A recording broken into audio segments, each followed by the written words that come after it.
when scrapping pressure relief valves. You have the steel piece here, you have the aluminum piece here, you have the steel spring on the inside, and you have the anode rod. So basically, in order to get this in the clean breast, we got to get rid of all this, make it look like that.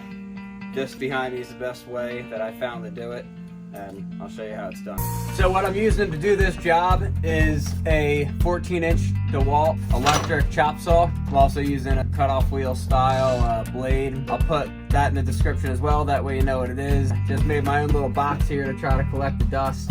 I'd recommend glasses. I'm using a respirator here.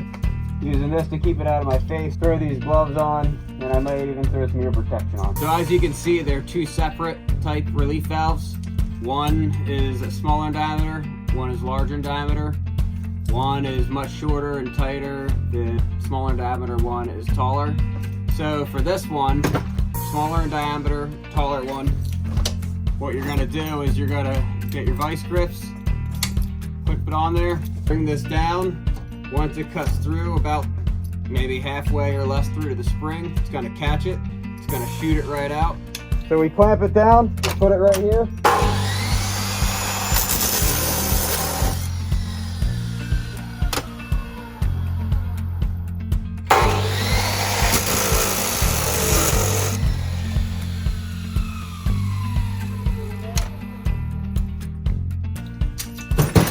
When it comes down to these other ones, you could do this same technique, put it there, run it down, but it will not shoot that piece out, or at least most of the time it won't shoot the piece out, and eventually it tends to grab and want to rip this in with it. So the trick for these is to go sideways. If you notice up close, you'll see that little lip.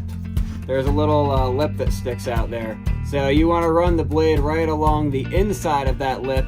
That way you're whacking off the outside of this. We can hold it right about there, line up our blade.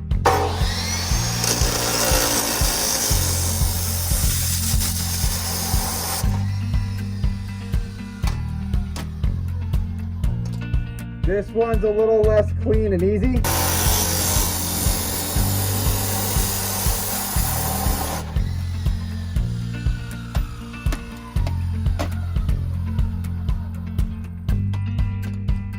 Another way to get the shorter, wider ones is to clamp it the same way as you would the thinner, taller ones. Put it on here, do the same cut.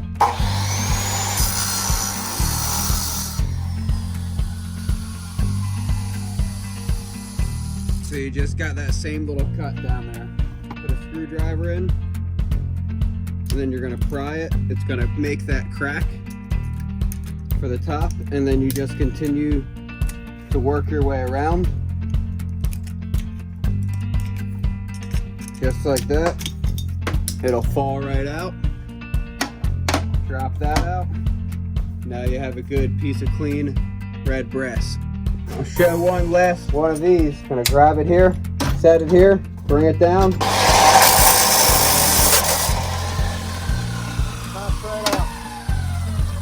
How quick and simple it is to turn into clean brass.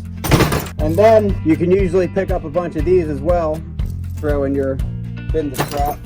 These are going to be the longer ones, which you can tell come off much cleaner and easier.